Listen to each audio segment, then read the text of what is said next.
Olá, meu nome é Eusébio Nobre e ao meu lado está aqui Bernardo Ramos, certo? Certíssimo. Certíssimo. E hoje é o nosso primeiro episódio do PodConfra. Sejam todos bem-vindos. É junto dos bons que a gente fica melhor. Esse bate-papo aqui, a gente vai receber diversos empresários, falar de empresarial, de diversos nichos, e é um bate-papo descontraído.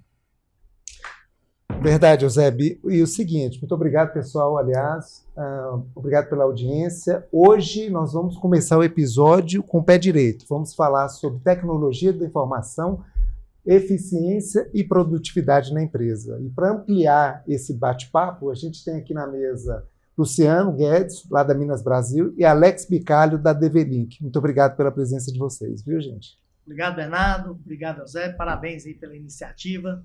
Muito importante de vocês estarem levando isso para os ouvintes, né? Essa importância de falar um pouquinho sobre empreendedorismo, falar um pouquinho sobre tecnologia.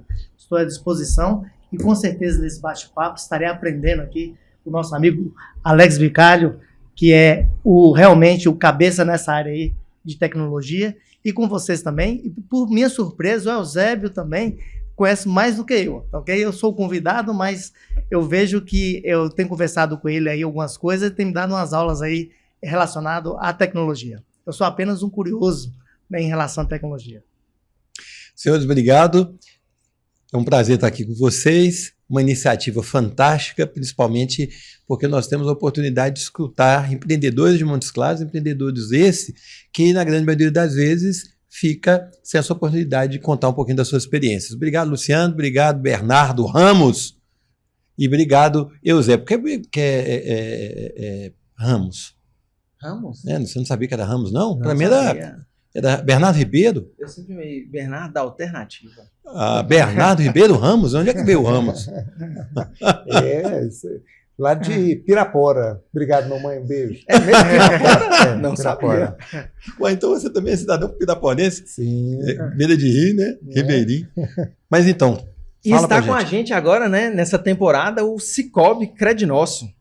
Muito obrigado aí pela parceria, né? Onde você encontra muito mais do que um apoio e solução financeira, né, para o seu negócio. Então, agradecer aí imensamente a todos vocês, o apoio aí, né, de Túlio, de estar aí com a gente nessa temporada. Muito obrigado mesmo. Muito obrigado.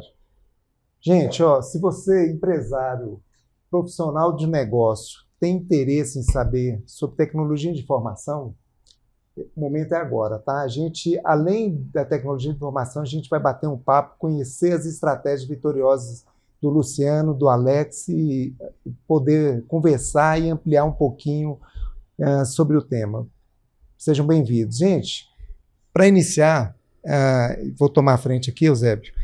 Antes de saber um pouquinho sobre a jornada de vocês, eu queria que vocês contassem um pouco sobre a vida pessoal de vocês. Quem é o Luciano, quem é o Alex, de onde vem, um pouquinho sobre o perfil de cada qual, para a gente poder iniciar com o pé direito. Fiquem à vontade. Então, vamos falar aqui um pouquinho de mim, é mais difícil, né? Mas sou Luciano Guedes, farmacêutico, empresário, apaixonado pelo que eu faço, pai de Lucas e Júlia, né? Marido de Adângela. Então, tenho uma família maravilhosa. Irmãos, meus irmãos são meus sócios, né? De Leonardo, com o mais velho, o Linton, eu, terceiro lugar, e Leandro, o caçula. Então, nós somos em 4 irmãos, que estamos aí na segunda geração da Drogaria Minas Brasil, com muita união, com uma sinergia incrível entre nós 4, de modo que cada um pouco mais na sua área e sempre com conteúdo ali para dentro da empresa e com um trabalho em conjunto. Então, a gente tem, era a filosofia, né, da minha mãe, falava muito que quebrar um lápis é mais fácil, quebrar 4 lápis é mais difícil. A união de vocês 4, com a presença de Deus, todos os obstáculos serão vencidos. Então ela falava muito isso e fazia uma prática com a gente quando a gente brigava, quando criança, de cada um quebrar um lápis. Depois ela dava 4 lápis para isso. Então acho que é a maior dádiva que nós temos. Nós não somos assim muito talentosos, mas podemos dizer que nós temos mais transpiração do que inspiração. Então foi com a filosofia de trabalho do nosso pai, trazendo a cultura da empresa, tentando fazer essa transferência de cultura para os nossos colaboradores, e isso tem sido um grande desafio nosso, e todos nós da família trabalhamos em conjunto em prol da Minas Brasil e em prol também das nossas famílias. Eu sou Alex Bicalho, Alexander Gomes Bicalho, mas não sou de Pirapora, viu? Meu pai tem um nome bastante atípico, meu pai chama-se Adolfo Hitler, ele é de Francisco Sá, a família Bicalho veio para o norte de Minas, estabeleceu em Grão-Mogol, Itacambira, numa certa data. A minha mãe é cearense, da região do Crato, ela veio para Montes Claros, na realidade não veio para Montes Claros, veio para Januária. O pai dela trabalhava com curtume e veio para Montes Claros, para Januária, para ser sócio da família Caribé, num curtume que tinha em Januária, chamava-se Curtume Caribé. Meu pai ele entrou numa empresa que era do governo, chamava-se CNA, atualmente foi Cobal, CNA e SAPs e outras empresas, e certa vez ele foi para Januária, acabou conhecendo essa moça, muito bonita, minha mãe, e enganou ela, né? Ele é feio pra caramba, meu pai. Brincadeira. Meu pai, ele tem uma trajetória muito bacana, porque ele não tem o terceiro grau, só tem o segundo grau, mas ele sempre foi um grande autodidata. Então, ele sempre lia muito e, com isso, me inspirou também a ler. E pelo nome dele, eu acabei tendo uma curiosidade muito grande sobre o que aconteceu ali durante o teatro da Segunda Guerra Mundial e da Primeira Guerra Mundial. Eu sou formado em administração de empresas, eu tive a oportunidade de passar em faculdades fora de Montes Claros, mas devido a sermos 4 filhos, eu sou o segundo, Marcial, Alexander, Cristiane e Emerson. Manter 4 filhos naquela época era muito difícil, então eu optei por fazer administração em Montes Claros. E apesar de ser apaixonado com informática, vi ter a segunda paixão na minha vida, que é o conhecimento em gestão de empresas. E posso dizer hoje com muita tranquilidade que me apaixonei absurdamente pela área da gestão de pessoas, pelo relacionamento com empresas, com uma paixão cada vez mais crescente. Sou pai de 2 crianças, por enquanto. O Bento tem 7 anos, a Michelle, a Laura tem 3 anos, Michelle é minha esposa, já estamos falando em mais 1 ou 2. Gustavo não está presente, mas eu vou pirraçar ele para quando ele vier aqui, ele estava pirraçando para a gente correr, né? Eu já estou com 2, vou ter mais 1 ou 2 ainda, e Gustavo ainda nada, ele tem que casar aquele cara, viu?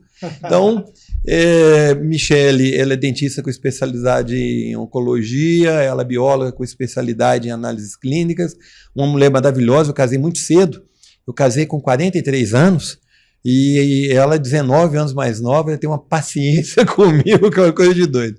Então, é isso, o Alex Bicalho. Isso aí, legal. Então vamos lá, bate-papo? Vamos lá. Vamos lá, então? Começando. Então, para abrir aqui a pergunta, né, para a gente começar, eu vou começar com a primeira e a gente inicia. Quais são as principais tendências tecnológicas para o futuro e como elas podem ser impactadas nos negócios? Se você me permite, eu vou situar a sociedade como ela está hoje, antes da gente começar a falar. Nós temos que entender que os sistemas de informações como nós conhecemos hoje, toda hora nós escutamos a palavra TI, tecnologia de informação. Se nós voltarmos do passado, nós já tínhamos tecnologia de informação antes de ter computador. Sim. Então, nós já tínhamos o Ábaco, nós já tínhamos o Sun Tzu, quando escreve o livro dele sobre a arte da guerra, ele já fala de técnicas para você acumular informação, para você, em função dessa informação, tomar decisão. E o livro, ele voltou nos últimos 20 anos a ser um direcionador para as empresas no que tange a planejamento estratégico.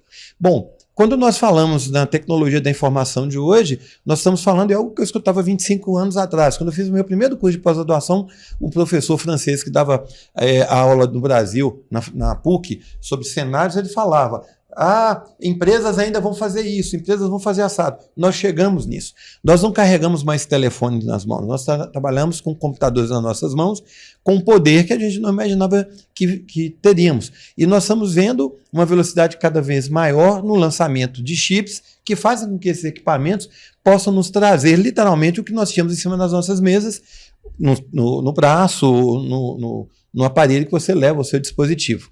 Com isso, o volume de informação também vem multiplicando cada vez mais. Tem dados que dizem que o volume de informação que se produz em um ano equivale a todo o conhecimento da humanidade acumulado nesse único ano, do que é gerado em redes sociais, em livros, em textos, etc, etc.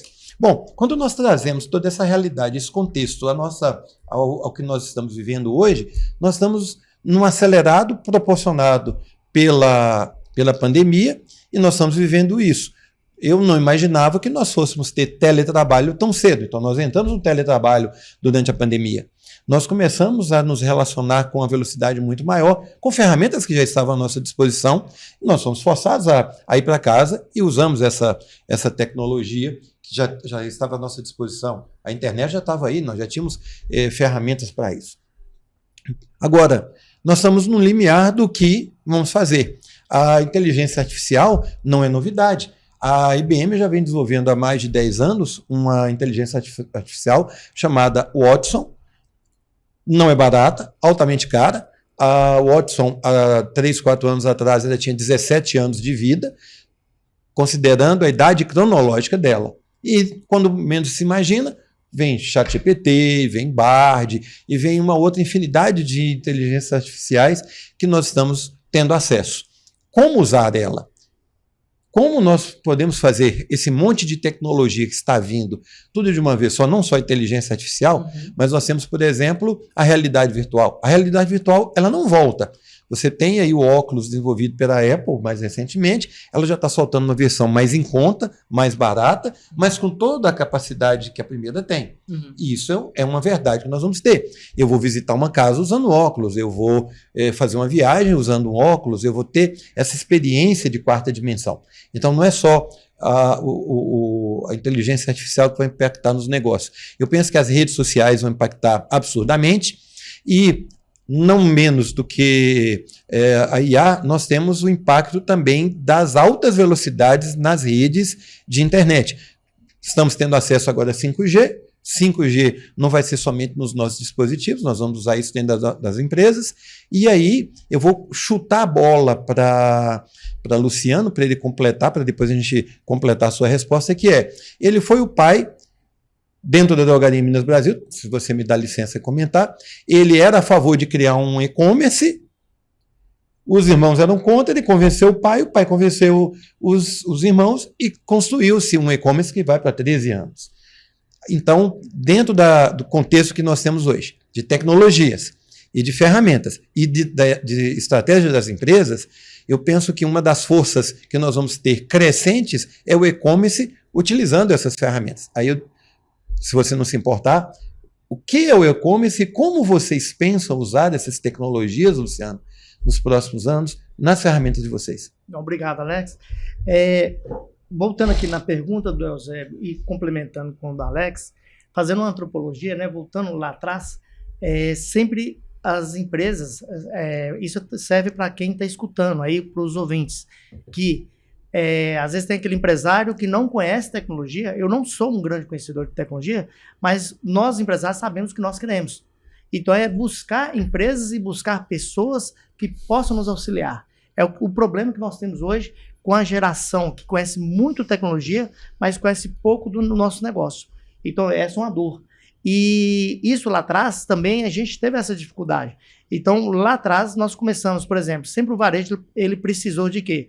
De atender o cliente, ter a mercadoria, vender aquela mercadoria. Basicamente isso. Tanto que na NRF desse ano, em janeiro de 2023, o que mais se falou lá, todo mundo esperando falar sobre novas tecnologias, o que mais se falou foi fazer o básico bem feito. Então, para fazer o básico bem feito, é muito importante o auxílio da tecnologia. Você ter estoque é uma coisa. Você poder efetuar uma venda com mais agilidade, com mais rapidez, é outra coisa. Com isso tudo vem a inteligência artificial auxiliando nesse processo. No e-commerce, especificamente, que foi na época, foi no dia 20 de janeiro, dia do farmacêutico, dia da pós do Barack Obama lá nos Estados Unidos e dia do e-commerce Minas Brasil. Então, há 14 anos atrás, nós fundamos o e-commerce com apoio de todo mundo, mas no começo teve um pouco de resistência exatamente por todo mundo não conhecer, inclusive eu não estar conhecendo o que era um e-commerce. E naquela época, para vocês terem ideia, aquela preocupação de mostrar o preço para a concorrência. E depois a gente viu que quando o concorrência quer ver o nosso preço, ele vai até a nossa loja e vê o preço. E fomos aprendendo muito com o e-commerce. Inclusive, nós iniciamos com um investimento de R$35 mil na época, em outdoor, busdoor, televisão, rádio, e nada de vender. A primeira venda que teve lá foi de R$35. 30 foi eu que comprei, R$5 foi um colaborador meu que comprou. E nada de vender. Então, foi um aprendizado ali, que depois nós fomos entender que a propaganda, a divulgação não seria nos meios convencionais, e sim dentro do Google, né? Na época não existia o Google Meu Negócio, mas era o AdWords, e dentro das redes sociais, ali que nós começamos o processo de desenvolvimento. Mas sempre baseado no quê? No mesmo princípio, de ter a mercadoria. E no começo fazia venda, aí a loja também vendia, e aí acabava muito aborrecimento com o cliente, porque você ia pegar um produto e não tinha um produto. Aí a gente veio o quê? Através da tecnologia, através da informação, a gente colocar o estoque separado para o e-commerce. Então, antes de acabar o estoque da loja, passa a acabar acaba primeiro do e-commerce. A gente compartilhava o estoque de lojas de fora de Montes Claros. Hoje nós estamos em 15 cidades. Hoje nós não fazemos isso mais, compartilhamos apenas com o nosso CDI e com as lojas nossas aqui, e mesmo assim, quando chega faltando 5 produtos para acabar, o e-commerce ele já zera automaticamente. Por quê? Para dar tempo de buscar na loja, para não acontecer a venda ali. Então, esses ajustes eles foram acontecendo ao longo do tempo. E voltando aqui na pergunta do Alex, o que a gente pensa daqui para frente? Então, a gente já está no processo de desenvolvimento, por exemplo, do cartão, de segurar o cartão, que até então ele não segura. Então, como os grandes players que existem no mercado, essa é uma evolução na nova plataforma que a gente vai lançar em janeiro. Vai vir novidades lá, ela vai estar preparada para o Marketplace, de modo que a gente pode também fazer parcerias com outras empresas e passar a vender outros produtos.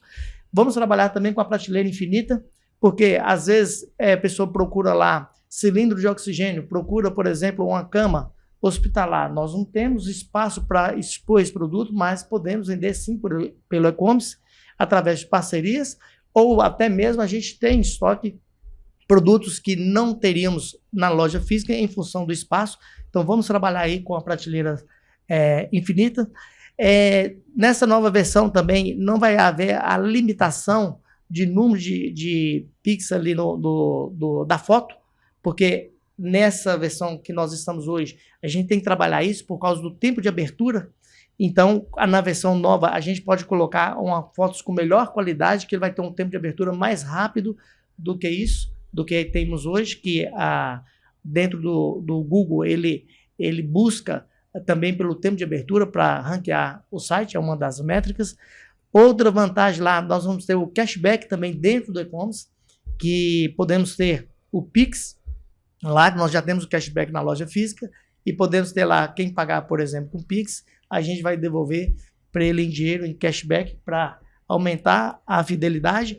E nos bastidores, que já foram o e-commerce, mas nas lojas, já estamos tendo bastante indicadores que a gente já está entrando lentamente com a inteligência artificial para trabalhar melhor o nosso estoque. Então, um grande trunfo que nós temos hoje é a nossa gestão de estoque, que a nossa quebra de estoque hoje é menor do que a maioria das redes que tem pelo Brasil. E nós queremos ainda, nós não estamos mais satisfeitos com o número que nós temos hoje, embora é um dos melhores. Também não estamos satisfeitos com o número de rotatividade nosso. Eu vou te interromper. Mas é rápido, porque é bate-papo, mesmo, como ele falou. Vamos lá. Mas aí você está contando algumas estratégias que você está seguindo. Através das ferramentas, da inteligência artificial. Isso. Comercialmente, e daqui a pouco a gente devolve para o nosso entrevistador, como você vai usar a inteligência artificial? Você está falando de produto, você está falando de atendimento de cliente, você está falando do gerenciamento do estoque. Como o marketing vai impactar você usando a inteligência artificial para chegar no seu cliente? Perfeito. Primeiro na questão do estoque. A inteligência artificial vai nos ajudar no estoque, certo? Para a gente melhorar o nosso estoque. Então, isso alavanca bastante, tanto na loja física quanto no e-commerce. Outra coisa, vamos também fazer uma integração do aplicativo. Foi até a ideia a gente tinha a ideia, mas eu não sabia como fazer. O Eusébio que já me deu uma dica da gente integrar, onde o cliente, ele comprando na loja física, ele pode começar a comprar na loja física e terminar no e-commerce. Ele pode começar a comprar no e-commerce e terminar na loja física. Então, nós já temos o compra e retiro. Então, a gente vai ampliar esse serviço através também do cliente. Já temos a inteligência artificial no Clube Mais, que é o hábito de compra do cliente para a gente oferecer o produto certo para aquele cliente. Então, se um cliente ele compra, por exemplo, fralda, certo? A compra preditiva. Isso, então ele pode ser um potencial cliente para comprar bico, mamadeira, para comprar leite.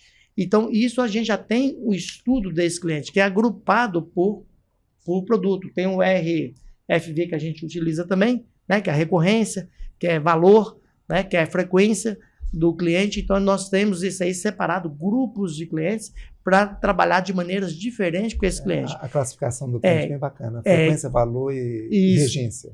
Exatamente. Então, o que acontece? A gente já tem isso. Hoje já tem no banco de dados. Agora, a gente pode melhorar, acelerar e melhorar a precisão através da inteligência artificial, que é o próximo passo de pegar aquilo que nós já temos, que nós fazemos em planilhas, já separando em grupos pelo sistema, mas a gente vai acelerar esse processo e aperfeiçoar através da inteligência artificial. Ótimo. Deixa eu só aproveitar um gancho, que aí eu vou fazer uma pergunta para os dois. Alex pontuou de maneira bem interessante, hoje a infinidade de dados que nós temos na mão, abrindo o celular. Algo interessante, Alex, hoje a gente tem mais informação na palma da mão, no celular, do que Bush tinha na época que ele era presidente dos Estados Unidos. Uhum.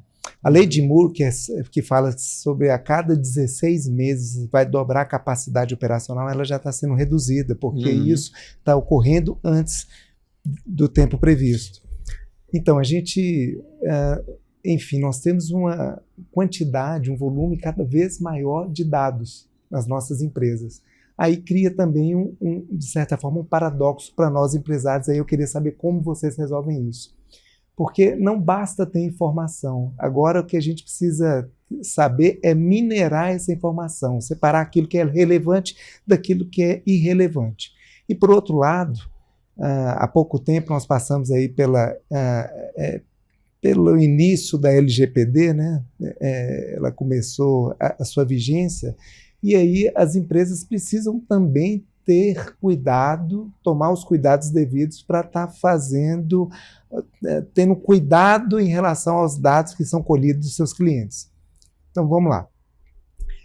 Como a Minas Brasil tem feito ou tem se estruturado para fazer essa classificação do que é relevante ou não para aquela venda, como você mencionou há pouco, preditiva? Se comprou fralda, vai precisar também dos acessórios, ou ele faz uso de um remédio rotineiro e comprou no dia tal, certamente são 30 cápsulas, vão acabar no dia tal, então vou já mandar uma mensagem para ele, relembrando, enfim. E utilizando esses dados da maneira correta, conforme a legislação em vigor. Como é que vocês estão se estruturando nesse sentido? E aí, depois eu já quero ouvir de Alex para saber dele como empresário do setor de TI e tendo como vários clientes também, pessoas jurídicas, para saber o seguinte, Alex, o empresariado local, ele está atento ao que determina a LGPD, tem se estruturado para isso ou não? Ainda está capengando? Olha, isso é uma tentação com a tecnologia, porque a gente começa a ter mais dados e às vezes a gente quer abraçar o mundo com esse tanto de dados e por volta e meia nós temos que estar nos policiando, trabalhando com isso. Nós trabalhamos muito com a regra de Pareto, né?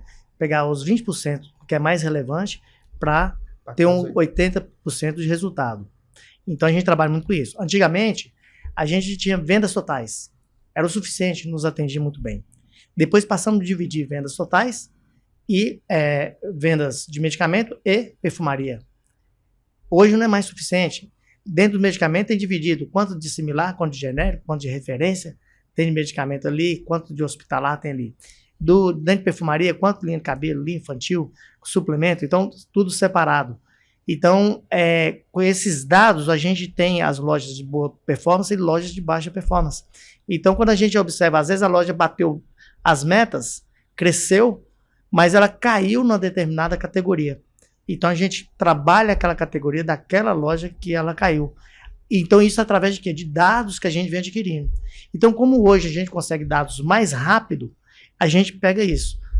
Porém, temos ainda problema das nossas lideranças, a interpretação de dados, que aí entra a inteligência artificial para falar lá na frente, assim que a gente tiver essa parte, que é o que nós pretendemos implementar, é o seguinte: o que fazer? Porque aí o sistema ele vai poder fazer essa interpretação e vai enxergar coisa que nós não enxergamos, que nós não somos especialistas em análise de dados. Então, a tendência é de contratação de pessoas que sejam especialistas. Meu filho está fazendo engenharia de software e um dos cursos que está crescendo muito é o analista de dados.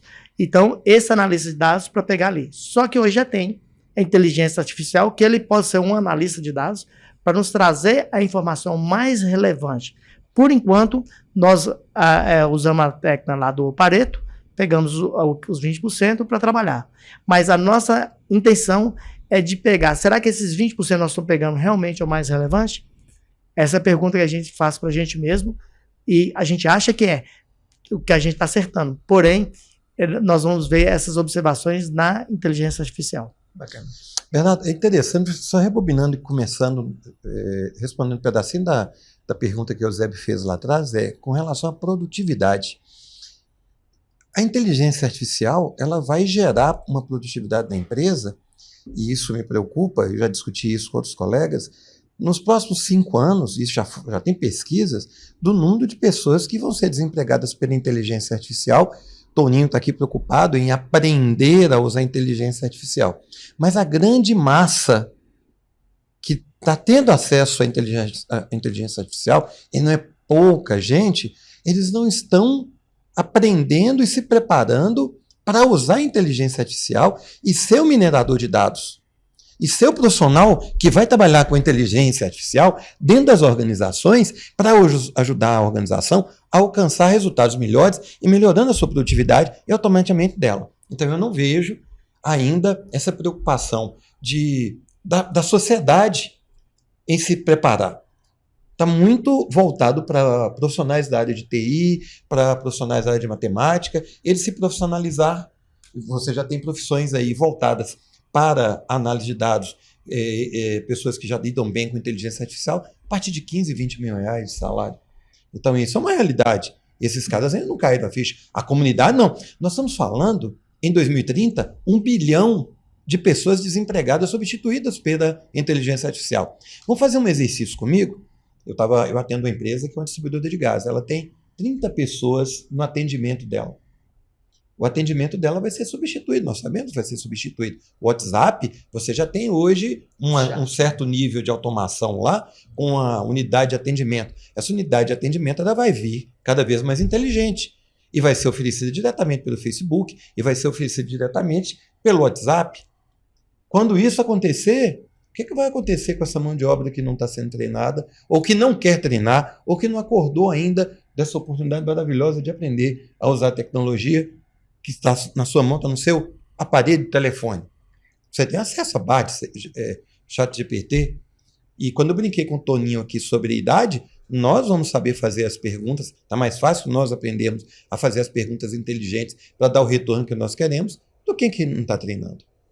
Então, eu acho que isso vai ser, de uma certa forma, limitado pelas legislações. Exemplo, a tomografia e ressonância magnética, a inteligência artificial ela já tem não sei quantos milhões de imagens que faz o diagnóstico melhor do que o médico.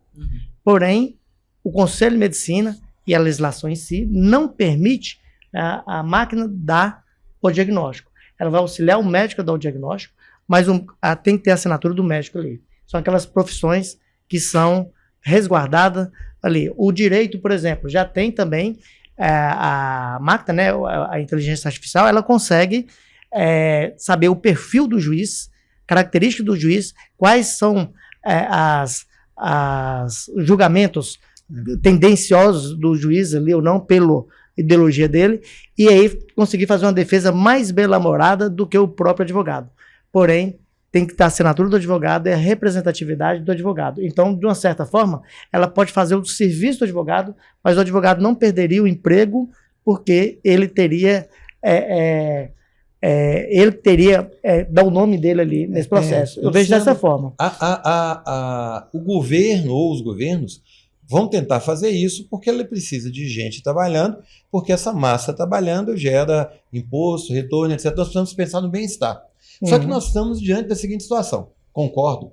Se você voltar lá atrás, a gente não precisava andar de carro.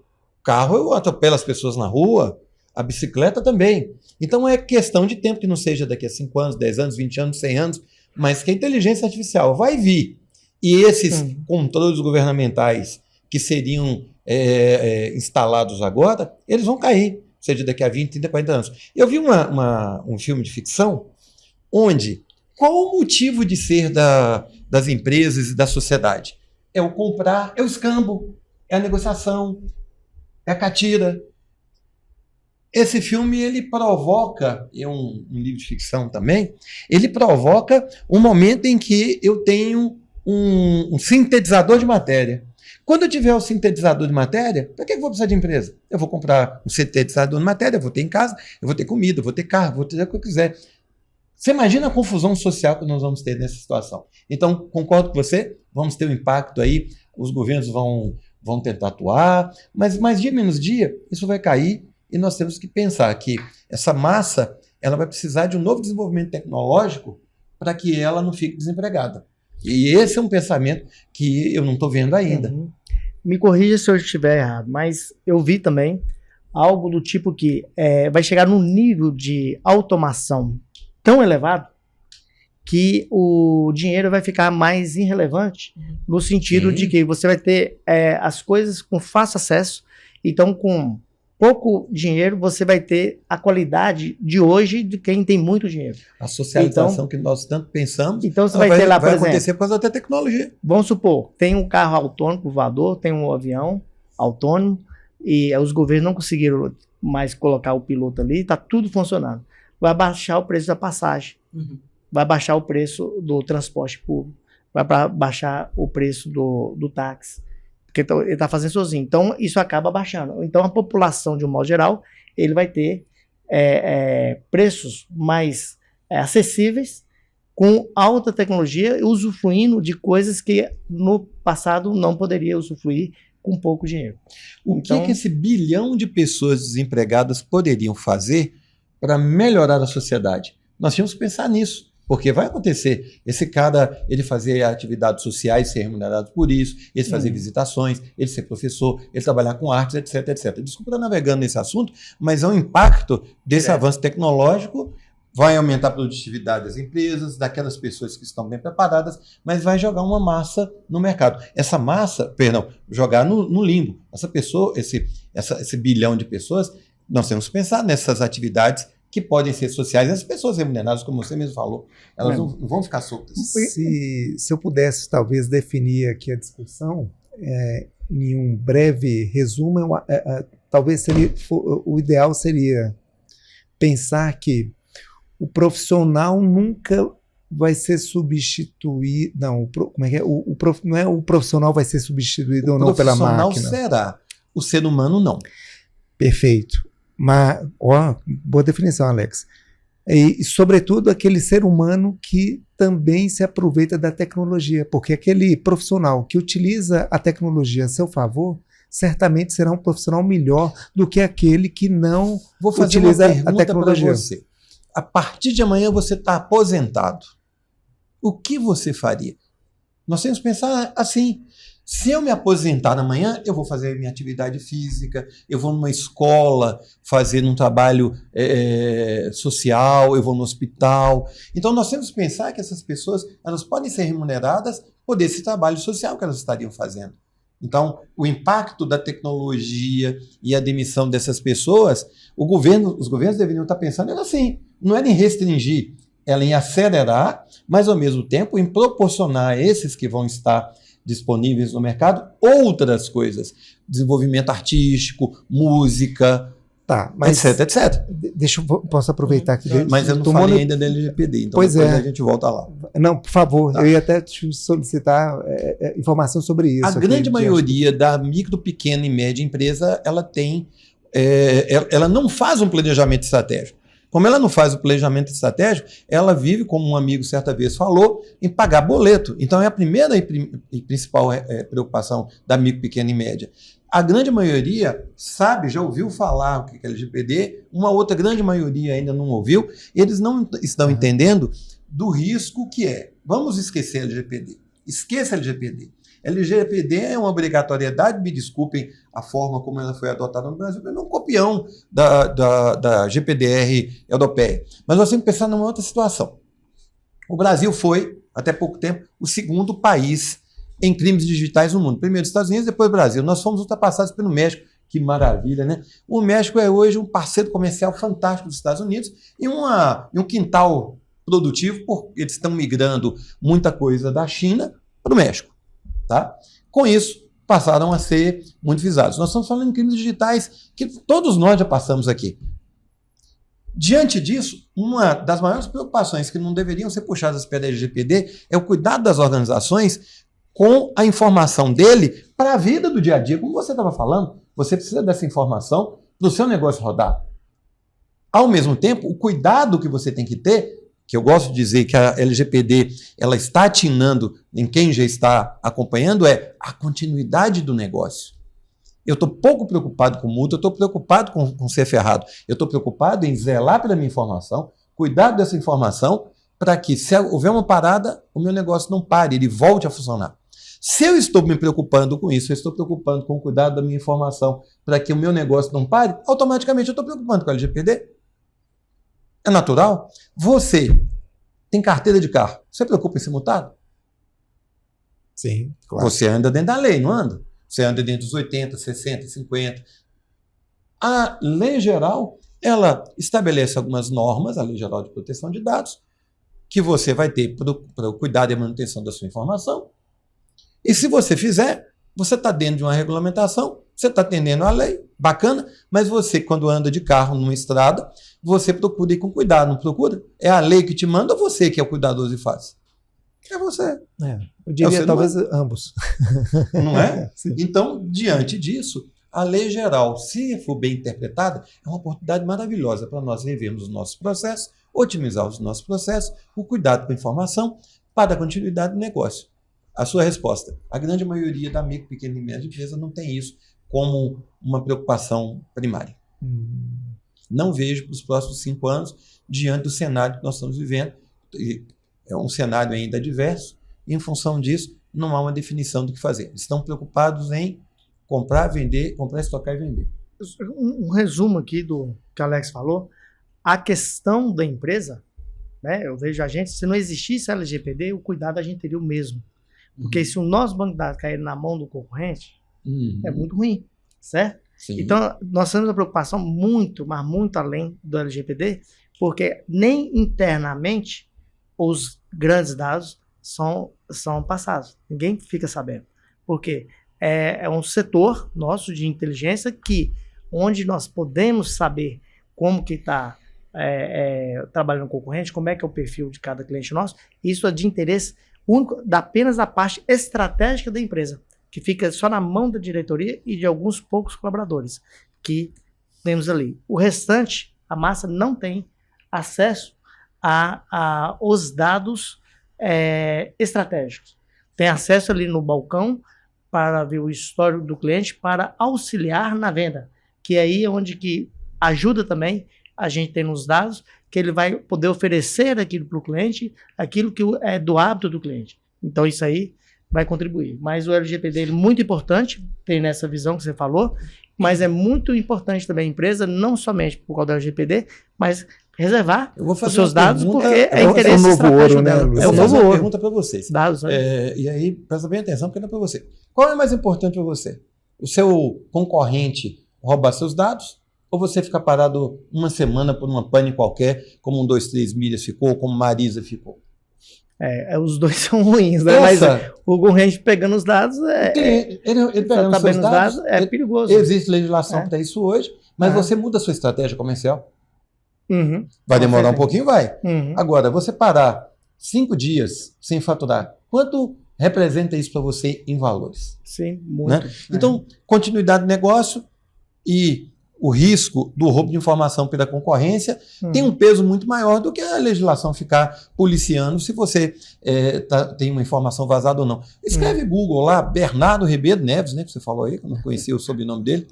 Né? Você, enquanto advogado, lembra? Você tem lá um monte de processos. Qual é pior para você? Amanhã você tem um fórum. Não sei que horas. Você fez tudo direitinho.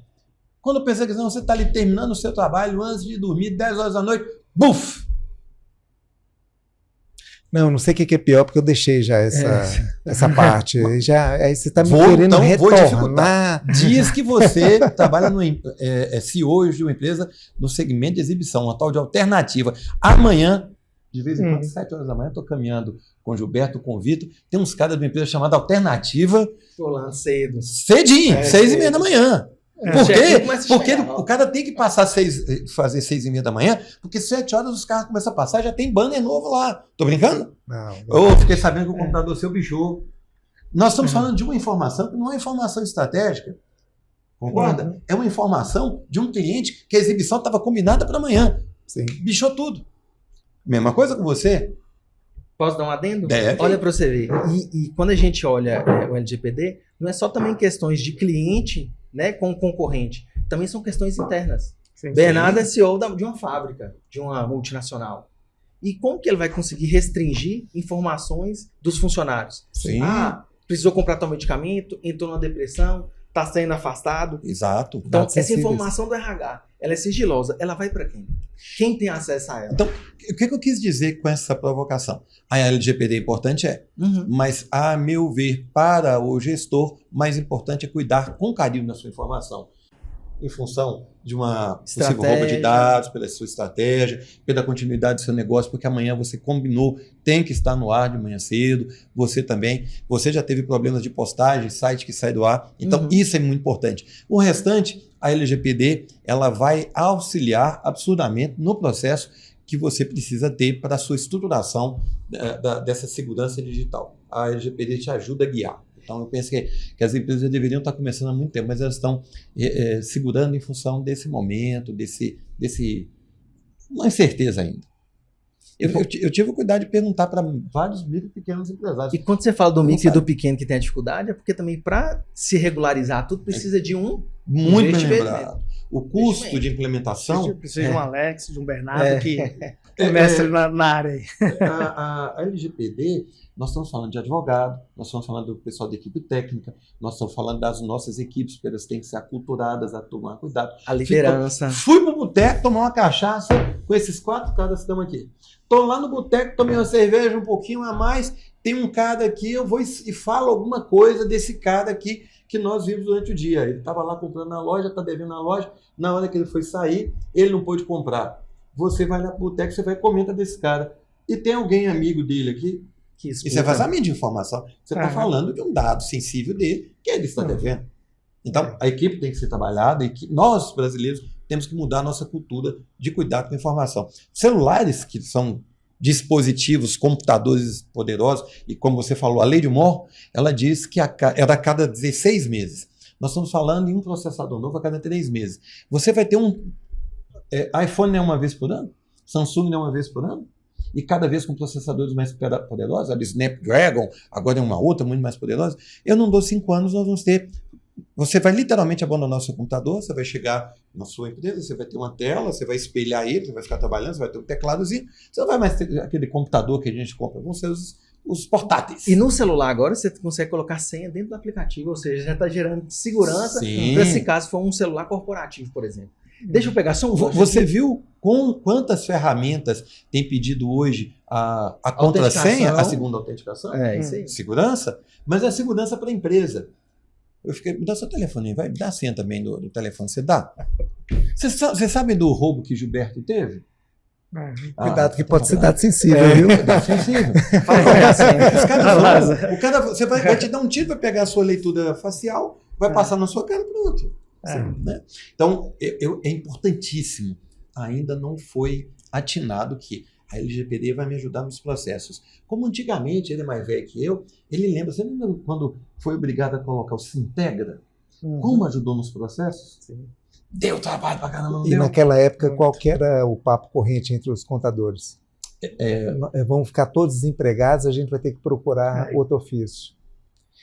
Agora, Eusébio, te atravessando, eu queria ouvir deles o seguinte, porque para quem está nos ouvindo aqui, um empresário do nosso entorno, da nossa Montes região, eu acho que eles têm que entender, pelo que foi dito por vocês, é que, muito além do que despesa e custo, investir em tecnologia da informação é uma estratégia para crescimento. Porque, apesar de termos que fazer alguns investimentos nessa área, acho que o ganho proveniente desses investimentos é assustador, não é mesmo? Porque acho que é a única forma da gente poder escalar qualquer tipo de empreendimento é através da tecnologia. O que vocês acham e qual que seria a grande dica para quem é empresário, talvez micro e pequeno, que esteja nos ouvindo? Olha, a gente agora está na fase de construção de um novo CD. Então a gente vem olhando com consultorias como montar o CD e a tecnologia que a gente vai usar ali para automatizar. Só que tem custos assim absurdos e qual o tempo de taxa de retorno que nós temos ali. Conversando com um colega da associação, ele deu uma dica para a gente poderosa. Ele falou, olha, ele montou o CD dele, automatizou alguma parte, mas não foi a melhor das automações, não. Um outro colega nosso fez assim, top do top das galáxias em termos de tecnologia. Só que o produto desse que automatizou em menor escala, ele está tendo um custo mais baixo de entrega e está tendo uma operação melhor do que o outro. Então, vai muito, eu vejo também, a gente tem muito cuidado, porque nós somos apaixonados por tecnologia, eu particularmente gosto muito, mas tem que ter cuidado, porque às vezes fazer investimento altíssimo e com pouco resultado. Então, é uma coisa que deve ser olhado. Qual o tempo, qual o retorno? Porque é caro a tecnologia. Qual o tempo que eu vou ter nisso aí? Será que eu preciso de uma Ferrari para andar, fazer uma viagem daqui para Belo Horizonte? Certo? Não tem necessidade. Então, tem muita coisa que dá para a gente fazer mais com menos. Então, é um cuidado que a gente tem que ter nisso aí, porque nessa construção do novo CD, a gente já aprendeu que dá para a gente investir menos em tecnologia, um pouco mais conservador ali, na medida que a gente teria o retorno em menos de 2 anos ali. Se eu fizer o melhor que existe, certo? De que até fechar a embalagem, fazer o checkout lá no final, dá para automatizar tudo isso aí. Porém, a gente vai ter um ganho de performance ali, mas até pagar aquela tecnologia investida pode demorar mais de 3 anos. Então, acho que tem que ter um equilíbrio nesse processo aí. Eu vou concordar com ele, Gênio Migdal. Quando você investe em tecnologia, e quem mais investe em tecnologia no Brasil, nós sabemos que são os bancos, você como eu falei, mais velho que eu, né? Poxa vida, vocês falaram que a conversa ia ser mais descontraída, vocês estão você está muito travado. Relaxa, homem. Ou outro ali, ó. Vocês lembram quando o Bradesco, tem um rapaz chamado Nivaldo trabalhou na cooperativa, trabalha com tecnologia, ele está com seus 60 anos, mas trabalha com tecnologia até hoje. Nivaldo foi funcionário do Bradesco. A área de TI do Bradesco era só operador, em Montes Claros eram 6 pessoas. Ele era da compensação. Ele trabalhava, ele entrava às 6 da tarde, saía 1, 2 horas da manhã, fazendo a compensação dos cheques e mandando cheques lidos e compensados, separadinhos, para o antigo SESEC do Banco do Brasil, que ficava lá em cima, no bairro Planalto. Isso. Eram 250 funcionários a agência do Bradesco de Montes Claros, aquela agência central, ela era grande, aquele Povarel. Hoje eu não acredito que o Bradesco, aquela unidade, tem 70 funcionários. Eu não acredito que tem isso. Quantos funcionários tem um Sicoob lá, o nosso querido Credinócio, da São Paulo do Bradesco, vamos falar do Credinócio, com uma eficiência maravilhosa do cara ir visitar a gente, do cara tomar um café com a gente. Salvo engano, 40 e poucos funcionários, 3 agências. Isso foi um bate-papo que nós fizemos, porque lá na agência, na agência de marketing nossa, nós chegamos a bater 54 colaboradores. Olha para você ver. E um banco com bem menos recursos. Mas nós estamos falando em uma história de gerações de investimento em tecnologia. Sim. Um cabra chamado Amador Aguiar, ele trabalha... Conhece gente, né? Você tá doido. Amador Melhor Aguiar... network do Brasil. Mas vocês conhecem Amador Aguiar, ele foi o fundador do Bradesco. A sala da direção era ele na cabeceira, os diretores e a mesa dos gerentes. E a instrução na época era, se qualquer funcionário, dobrasse um clipe, ele era sumariamente demitido. Chegaram a ser 200 mil funcionários, 200 e tantos na época. Isso está na internet, vocês podem localizar, tá? Imagina 200 mil funcionários dobrar um clipe. Quanto vai de prejuízo? Então, o Bradesco foi a primeira empresa, instituição brasileira, a fazer um senhor CPD, que é a Cidade de Deus, onde tinha a estrutura. Eu tive a oportunidade de conhecer 30 anos atrás, a estrutura de tecnologia deles era fantástica. E eles vêm investindo com a mesma velocidade. E daí a pouco os outros bancos. Então eles sabem o custo da tecnologia, quanto vai me reduzir e em quanto tempo se paga. Para mim, o mercado financeiro foi quem melhor utilizou e utiliza a tecnologia até o momento. Outros nós vamos seguindo, como ele falou em depósito, eu estava brincando com o Vitor Costumaia há 2 dias, 3 dias atrás, e ele está também nessa vertente de construir o CD, e eu fui mandar os robozinhos, né, que a Amazon já usa e outros diversos usam. Mas ainda é uma tecnologia cara. Então, vou acompanhar ele na resposta. Tecnologia, você tem que calcular a medida que você vai utilizar e o retorno que ela vai te dar. A inteligência artificial. Eu vou colocar onde numa empresa comercial? O cara no balcão. Eu tenho que entregar uma ferramenta para ele, quando o cara chegar, que ele pedir um produto tal, eu já fale para ele, olha, tem esse aqui foi mais comprado, não sei o quê. Já aparece uma tela para mim, para facilitar a vida do meu comercial, daquele cara que está lá no balcão.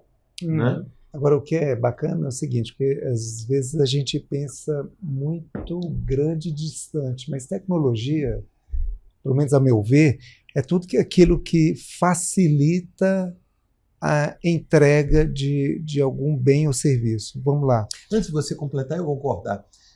15 anos atrás, quando eu comecei a trabalhar com conexão matriz e filial, as interligações de empresas, eu trabalhava ainda para o pessoal do Ocatintas, e Alexandre e Washington me chamaram e falaram assim, mas a casa lotérica tem, e a gente não tem, por que eles têm? Pra você ter uma ideia, 15, 16 anos atrás. A casa lotérica usava aquelas antenas apontadas para o morro aqui de Montes Claros, onde tinha uma agência, um equipamento centralizador. E a velocidade e o volume de dados era tão pequenininho. Eu passei a maquininha, né, de fazer o cartão, ali, 13 números. Era rapidinho.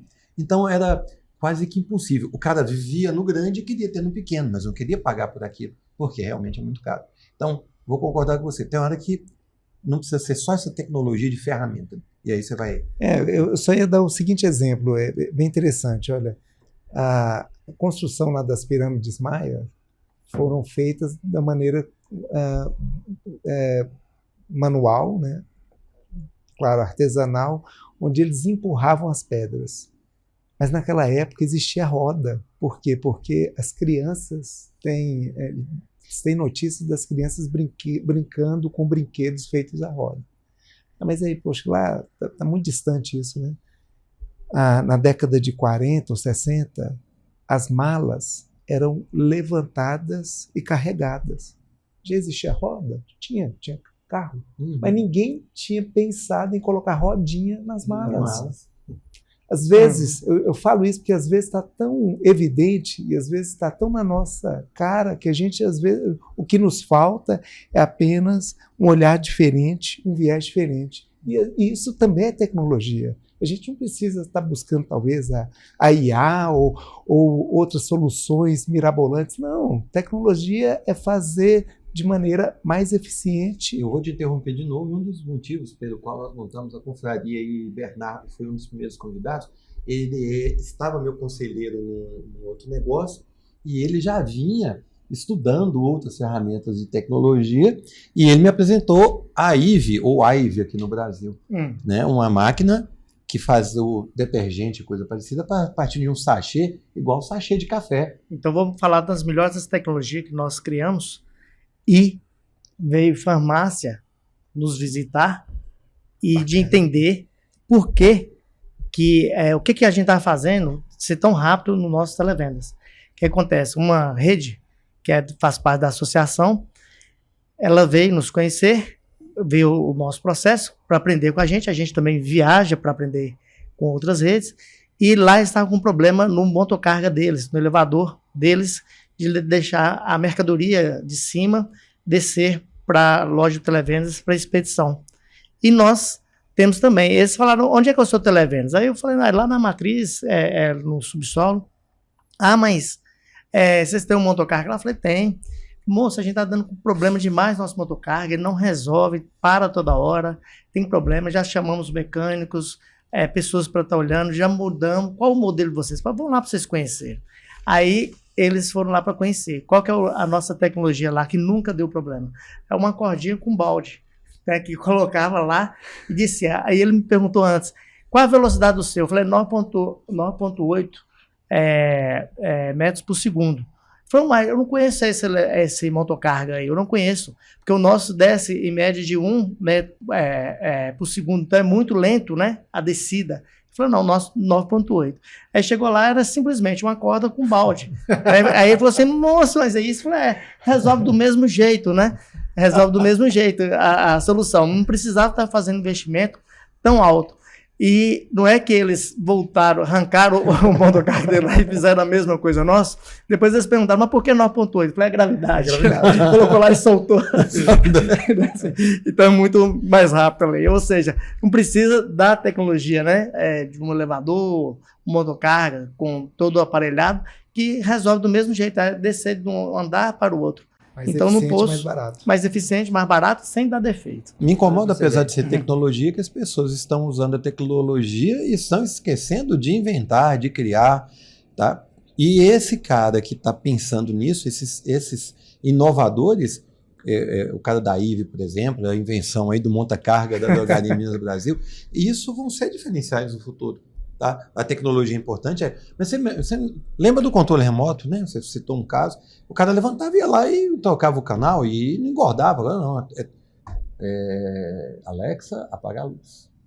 Alexa, acende a luz. Alexa, põe a música. Casa, não, a pessoa expôs, chama o Alexa. Ela confunde. Agora, é interessante você falar isso, porque eu para pirraçar a Michelle, eu não falo Alexa, eu falo Alex, liga o som. Ela vai diretar. Agora, tá aí uma situação. Tecnologia, nós temos que entender. Entrou para outra tecnologia, porque nós estamos falando IA. A IA entrou dentro de casa. A Google, 10 anos atrás, eu não vou precisar dar, estou falando 10 anos, mas fica entre 10 e atualmente. Ela comprou uma empresa chamava-se Nest. A Nest foi a primeira tentativa do Google de entrar dentro de casa. Era um termômetro inteligente que sabia a temperatura da casa e mandava para o dono da casa. Se não, mandava para a Google, né? Teve uma do aspirador de pó também. Eu não vou falar.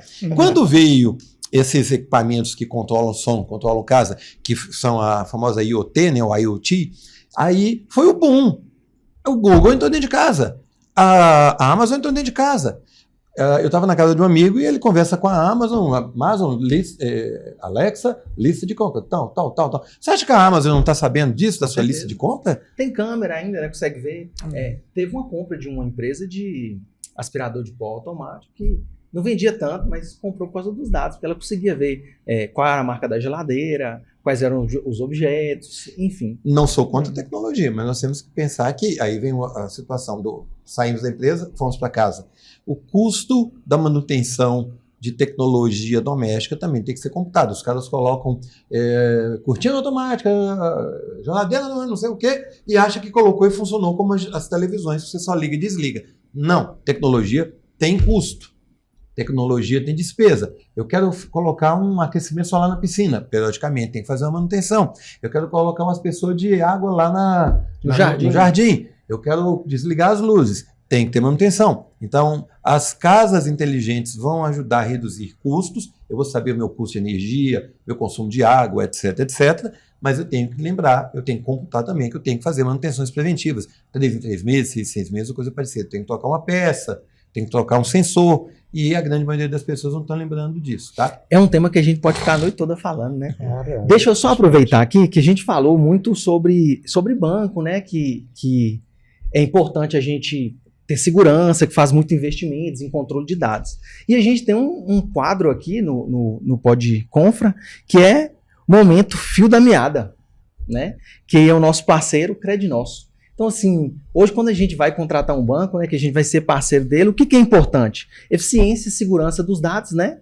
E confiabilidade. E para isso aí eu vou chamar Tom, que é representante aí do TI, lá da Sicoob Crednosso, para falar um pouquinho para a gente como que funciona todo o processo e para quem é telespectador e está conhecendo também um pouco aí e confiando aí nos processos. Vamos lá, Tom, fala um pouquinho para a gente. Oi, José, pessoal da confraria, todo mundo que está acompanhando, pode falar de TI no Sicoob Crednosso, é comigo mesmo.